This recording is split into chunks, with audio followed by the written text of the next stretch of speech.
तो दोस्तों नमस्कार। कैसे हैं आप सब? उम्मीद करता हूँ कि बढ़िया होगे साथियों और आपकी पढ़ाई भी बढ़िया चल रही होगी। साथियों, हम जो यूजीसी नेट की क्लासेस चला रहे हैं उसी के क्रम में आज हमारा पॉलिटिकल साइंस का क्लास नंबर 2 होगा। ये क्लास नंबर 2 होगा और यूनिट नंबर 1 का जो एक टॉपिक हम लोगों ने लिबरलिज्म देखा हुआ है और आज जो हम देखने जा रहे हैं वो कंजर्वेटिज्म है। वो है कंजर्वेटिज्म। साथियों, अगर आप यूजीसी का प्रिपरेशन कर रहे हैं, पॉलिटिकल साइंस आपका सब्जेक्ट है, तो आप इस चैनल से जुड़िए और अपने तैयारी को एक नया आयाम दीजिए, क्योंकि हम एक एक करके पॉलिटिकल साइंस का 200 यूनिट यहाँ पे कवर करने वाले हैं साथियों। तो आइए बिना समय गंवाए हम स्टार्ट करते हैं। मैं जीतन स्वागत करता हूँ आपका इस चैनल पे। आप देख रहे हैं एग्जाम डेस्टिनेशन और शुरू करते हैं कंजर्वेटिज्म, जिसको रूढ़िवादी बोलते हैं, हिंदी में रूढ़िवादी बोलते हैं। जैसे हम लोगों ने कल जब वो वीडियो मैंने अपलोड किया है, आप उसको देख सकते हैं, उदारवाद लिबरलिज्म का। तो कल मैं आपको बताया था उस पिछले वीडियो में कि उदारवाद का उत्थान जो है वो 17वीं-18वीं शताब्दी में होता है, जबकि वो लॉक के जन्म के साथ ही 17वीं शताब्दी में आ जाता है। 18वीं-19वीं शताब्दी में जो उसका वो चरम उत्कर्ष पे पहुंचता है। कंजर्वेटिज्म की बात करते हैं, रूढ़िवादी। आप अक्सर कहते हुए गाँव में या फिर कहीं भी आप सुन सकते हैं, समाज में बहुत लोग बोलते हैं कि आपके पेरेंट्स जो बहुत रूढ़िवादी है, या फिर आप अपने दोस्तों से भी बोलते हैं कि आप किसी को कहते हुए सुन सकते हैं कि एक दूसरे से बात करते हुए कि तुम बहुत ही रूढ़िवादी हो। आखिर ऐसा क्यों बोला जाता है कि तुम बहुत ही प्रिमिटिव सोच का हो, पुरानी सोच का हो, रूढ़िवादी हो? रूढ़िवादी का मतलब क्या हुआ, ये सब हम यहाँ पे जानेंगे साथियों। तो देखिए, रूढ़िवादी का मतलब, जैसे कि मैं आपको एक एग्जांपल दूं कि अगर मैं बोलूं कि महिलाएं प्लेन नहीं उड़ा सकती हैं, महिलाएं प्लेन नहीं उड़ा सकती है, महिलाएं जो है वो सैन्य में भाग नहीं ले सकती हैं, सैनिक नहीं बन सकती है, तो ये जब जो मेरा सोच है वो रूढ़िवादी को दर्शाता है, वो रूढ़िवाद को दर्शाता है। मतलब मैं पुराने ख्यालात का हूँ, मैं एक परसेप्शन बना के रखा हूँ कि ये काम महिलाएं नहीं कर सकती हैं। देखिए, यहाँ पे आप राजनीतिक विचारधारा के रूप में बात करना है, ये तो हो गया, मैं आपको जस्ट एग्जांपल दिया।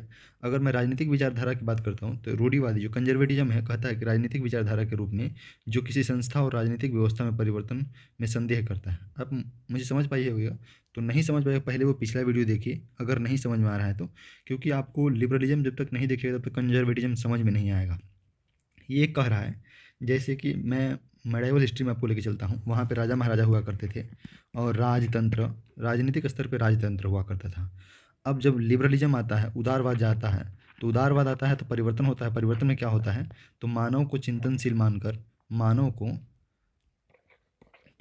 मानकर उनको कुछ अधिकार दिए जाते हैं, उनको कुछ अधिकार, फंडामेंटल राइट्स दिए जाते हैं, उन पर पाबंदियाँ कम की जाती है और बोला जाता है सेपरेशन ऑफ पावर वगैरह, कि अब राजा जो नहीं डिसाइड करेगा, डेमोक्रेसी रहेगी, रूल ऑफ लॉ होगा, अ, विधि का शासन होगा। ये बात बोली जाती है उदारवाद में।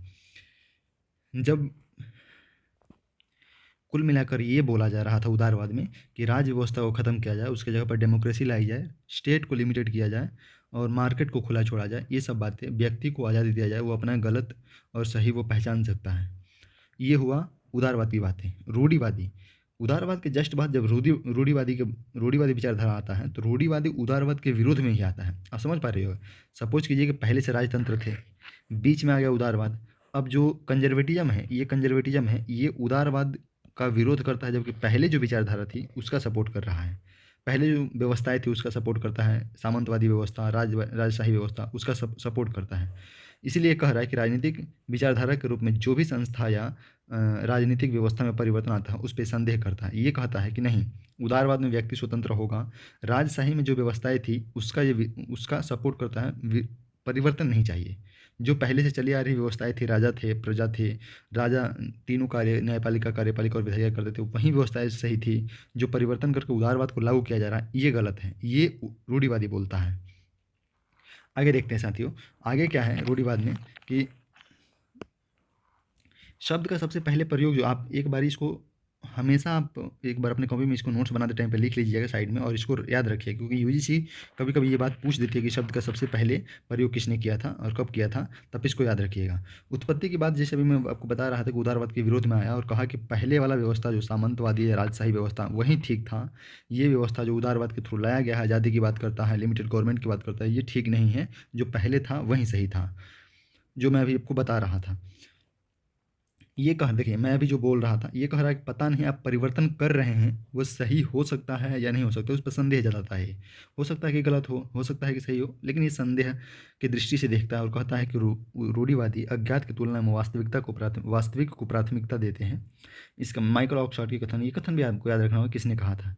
इसका मतलब ये हुआ कि जो पहले से व्यवस्थाएं राजशाही और सामंतवादी व्यवस्थाएं चली आ रही थी उसमें ये लोग विश्वास करते हैं और वो प्रत्यक्ष है यानी कि वास्तविक है। और जो हम सोच रहे हैं कि उदारवाद ला के परिवर्तन करते हैं, मानव को आज़ादी देते हैं, मानव चिंतनशील है, ये हो सकता है कि गलत सिद्ध हो और इस पर संदेह करते हैं। इसीलिए जो अज्ञात है ये पता नहीं होगा कि नहीं, यानी कि अज्ञात है तो अज्ञात की तुलना में ये वास्तविक जो प्रेजेंट में हो उस पर ये लोग ज़्यादा भरोसा करते, ज़्यादा प्राथमिकता देते हैं।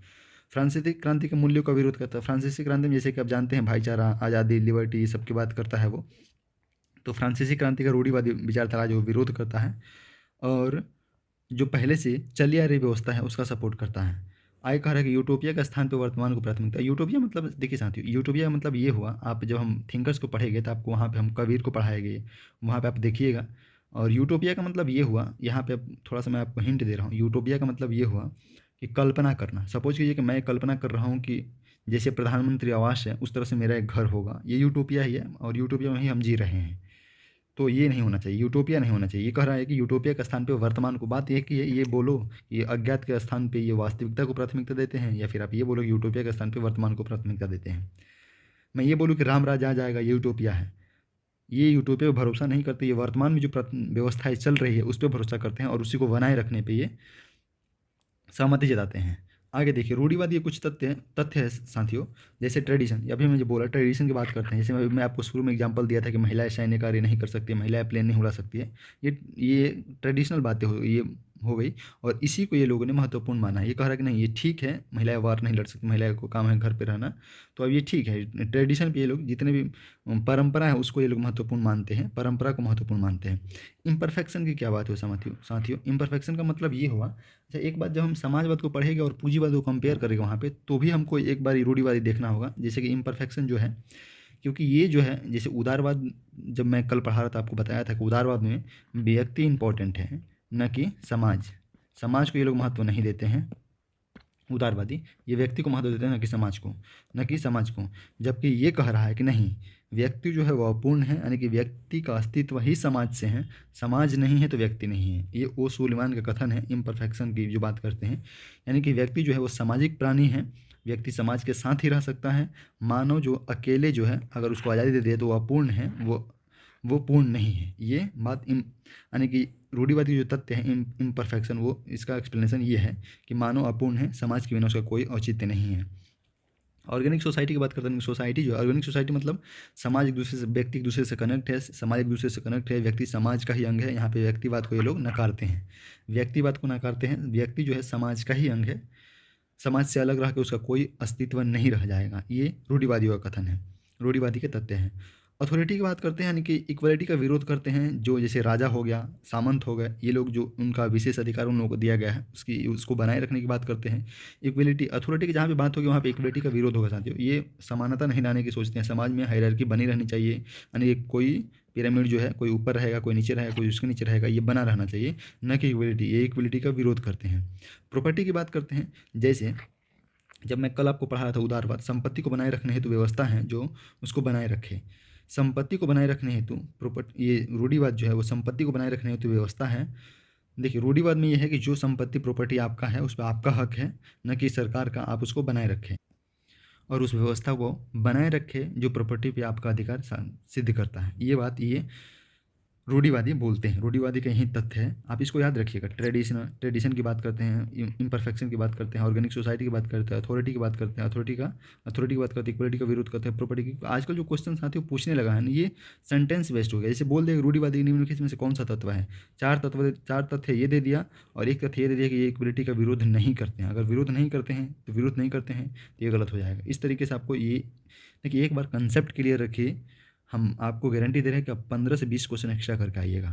फैक्ट तो आपको याद ही रखना होगा, यूजीसी का एग्जाम क्वालिफाई करना तो फैक्ट याद रखना होगा, लेकिन आपको कंसेप्ट भी क्लियर रखना होगा, तभी आप 15 से 20 क्वेश्चन एक्स्ट्रा करके आइएगा। प्रकार की बात करते हैं साथियों, देखिए रूढ़िवादी के प्रकार की बात करते हैं तो अधिनायकवादी रूढ़िवादी है, इसमें इसके थिंकर्स कुछ हैं, जोसेफ डी मिस्ट्री है, जार निकोलस है, साल्जार है, ईगलबर्ट है, डोल्फ्यूस है। ये सब आपको थिंकर्स जो है, ये थिंकर्स आपको लिख लेना है साथियों, और इसको याद रखना होगा क्योंकि ये थिंकर्स इंपॉर्टेंट है और ये पूछते रहता है। अधिनायकवादी रूढ़िवादी ये मानते हैं कि राजा जो है वो शक्तिशाली हो तथा ये फ्रांसीसी क्रांति के नारा स्वतंत्रता, समानता, बंधुत्व, जो फ्रांसीसी क्रांति के 3 नारा साथियों, ये भी यूजीसी पूछा हुआ है, इसीलिए आपको फ्रांसीसी क्रांति का तीनों नारा को याद रखना होगा, स्वतंत्रता, समानता और बंधुता। ये अभी जो मैं ऊपर भी आपको बताया था कि ये फ्रांसीसी क्रांति के मूल्यों का विरोध करते हैं, तो यही 3 मूल्य हैं और इसका ये विरोध करते हैं। अधिनायकवादी रूढ़िवादी मानते हैं कि राजा को शक्तिशाली होनी चाहिए, समाज में जो समानता के बाद स्वतंत्रता, बंधुता, ये सब नहीं होनी चाहिए, निरंकुश राजा जो हुआ करते थे वही व्यवस्था, जो राजशाही व्यवस्था थी वही व्यवस्था रहना चाहिए, अतः स्वतंत्रता और समानता नहीं होनी चाहिए समाज में।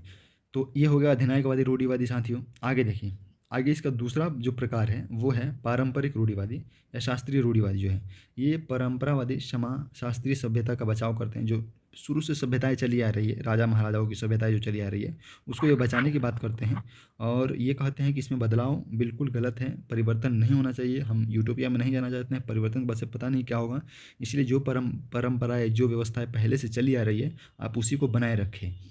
ये शास्त्रीय उदारवादी, शास्त्रीय रूढ़िवादी बोलते हैं। इसके थिंकर्स कुछ आपको नाम, ये थिंकर्स का हमेशा याद रखना होगा। एडमंड बर्क है, टी.एस. एलियट है, सैमुअल टेलर है, कराइकल है और ऑक्सफोर्ड है। आप इन सब थिंकर्स का नाम लिख के याद करिए साथियों, क्योंकि ये बहुत बार पूछा होगा। ऑक्सफोर्ड का न जाने कितनी बार पूछा होगा, अभी हम देखेंगे कितनी बार पूछा होगा। तीसरे प्रकार की बात करते हैं साथियों, तो उदारवाद, उदार रूढ़िवाद। देखिए, हर चीज़ का एक सीमा होता है और सीमा के बस हर चीज़ अगर उत्थान हो रहा है, ऊपर उठ रहा है, तो एक सीमा पे जाकर रुकेगा और वहाँ से उसका डिक्लाइन होना शुरू होगा, मतलब वो गिरेगा भी। ऊपर जो उठ रहा है वो गिरना उसका निश्चित है, चाहे आज गिरे चाहे 10 साल बाद गिरे। शुरू में जब परंपरावादी, रूढ़िवादी, कंजर्वेटिज्म की बात करते थे ये लोग एकदम सिरे से स्वतंत्रता, समानता और बंधुत्व को खारिज करते हैं और बोलते हैं कि जो व्यवस्थाएं पहले थी, हम यूटोपिया में नहीं जीना चाहते हैं, उसको आप बनाए रखें। परंपरावादी परंपरा को, जो शास्त्रीय सभ्यता है उसको बचाइए और उसको बनाए रखिए। पर कुछ समय के बाद से इसमें परिवर्तन होता है और कुछ थिंकर्स ऐसे आते हैं जो उदार रूढ़िवाद, समझ रहे हैं, यहाँ पे लिबरल कंजर्वेटिज्म की बात हो रही है, लिबरल कंजर्वेटिज्म की बात हो रही है, इसी को न्यू राइट्स थियरी बोलते हैं। ये आपको वीवीआई पे याद रखना होगा साथियों, क्योंकि ये जो है कई बार न्यू राइट्स थियरी देता है। न्यू राइट्स थियरी जनरली लोग समझने, क्योंकि आप एग्जाम में कन्फ्यूज करिएगा न्यू राइट्स थियरी और परंपरावादी, ये तो जो नहीं जुड़ सकता है। तो उदारवाद जो है, उदार रूढ़िवाद या न्यू राइट्स थियरी, दोनों एक ही को बोलते हैं, आप इसको याद रखना होगा। ये क्या कहते हैं कि राजनीतिक सामाजिक बदलाव नहीं, समाज में और राजनीति में बदलाव नहीं, राजशाही बनाए रखो, समाज में सामंतवादी व्यवस्था जो है वो बनाए रखो, व्यक्ति को आज़ादी मत दो, समाज में जैसी व्यवस्था है, हायरार्की व्यवस्था है उसको बनाए रखो, परंतु आज आर्थिक स्तर पर, इकोनॉमिक स्तर पर आप उदारवाद को अपना लो। जैसे कि चाइना उदारवाद को अपना लिया, साम्यवाद को रहते हुए आप देखते हैं 70 के दशक में उदारवाद को अपना लेता है। उसी तरह से न्यू राइट्स थियरी बोलता है कि चलो कोई बात नहीं, अगर आप संपूर्ण तरीके से कंजर्वेटिज्म को नहीं मान रहे हो, नहीं बनाए रख सकते हो, तो राजनीतिक स्तर पर बना कर रखो, सामाजिक स्तर पर बना कर रखो, इसमें कोई बदलाव मत करो। आर्थिक स्तर पर बाजारवाद को अपना लो, पूंजीवाद को अपना लो, ये बोलता है। जैसे कि एक एग्जाम्पल मैं दे रहा हूँ आपको, हालांकि ये मैं अपने समझ के लिए लिख लिया हूँ। एक जैसे बीजेपी है, बीजेपी जो है पूंजीवाद को बढ़ावा देती है, ये बात सही है कि राइटिस्ट पार्टी है तो पूंजीवाद को बढ़ाती है, लेकिन संस्कृति को भी बढ़ावा देती है। यानी कि आप समझ पा रहे हो, कभी आप अगर मास्टर्स कर रहे हैं, आप पॉलिटिक्स में थोड़ा भी रुचि रखते हैं, तो आप समझ पा रहे होइएगा कि मैं क्या कहना चाह रहा हूँ कि बीजेपी जो अभी जो वर्तमान गवर्नमेंट है वो मतलब किसी पर्टिकुलर पार्टी की तो नहीं है, जो भी पार्टी राइटिस्ट, जो भी पार्टी होगा, वो राइटिस्ट जितनी भी पार्टियाँ होगी वो पूंजीवाद को बढ़ावा देगी और साथ ही साथ संस्कृति को भी बढ़ावा देगी। वहीं अगर लेफ्टिस्ट की बात करोगे तो आप समाज में समानता लाने की बात करेंगे, वो लोग सामाजिक कार्यों की बात करेंगे, समाज में समानता है इसकी बात करेंगे। इसका मतलब ये नहीं कि मैं किसी पार्टी के लिए ये बोल रहा हूँ कि वो समाज में समानता नहीं लाना चाह रहा है, समानता सब लोग लाना चाह रहे हैं, पर एक विशेष के लिए मैं आपको उदाहरण दे रहा हूँ। न्यू राइट्स थियरी देखिए, एक आसान भाषा में अगर आपको समझना है तो ये हो जाएगा कि सामाजिक राजनीतिक स्तर पर आप रूढ़िवादी बनाए रखें, सामाजिक और राजनीतिक स्तर पर रूढ़िवाद को बनाए रखें और आर्थिक स्तर पर आप उदारवाद को अपना लें। ये बात न्यू राइट्स थियरी बोलती है। 3 प्रकार ये हो गए साथियों। अगला प्रकार है नव रूढ़िवादी।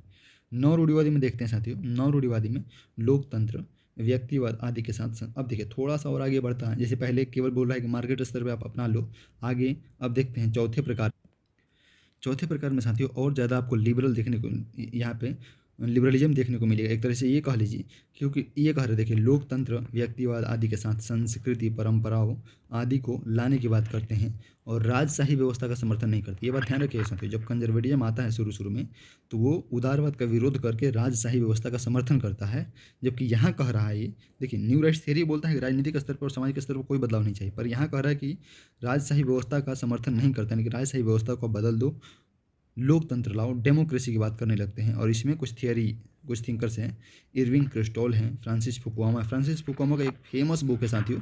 मैं आपसे इच्छा जता रहा हूँ कि आप उसको कमेंट बॉक्स में एक बार लिख के बताइए अगर आपको पता होगा तो। फ्रांसिस फुकुयामा कौन सा फेमस बुक है। अगला जो है नाथन ग्लेजर है। एक बार हम एक ओवरव्यू दे रहे हैं साथियों शुरू से और अंत तक। कल जब हम पढ़ रहे थे उदारवाद, तो उदारवाद में हमने देखा कि राजशाही व्यवस्था के विरुद्ध में लॉक जब जन्म लेता है तो उदारवाद का थियरी देता है और वो बोलता है कि मानव चिंतनशील है, मानव को स्वतंत्रता दी जानी चाहिए, स्टेट को लिमिटेड होना चाहिए उदारवादी व्यवस्था में और मार्केट को फ्री छोड़ दो, मानव अपना गुड और बैड अपना समझता है। उसी थियरी का विरोध करते हुए, मतलब पहले से राजशाही थी, उसके विरोध में आता है कौन, तो उदारवाद आता है और उसके विरोध में उदारवाद के विरोध में आता है रूढ़िवाद।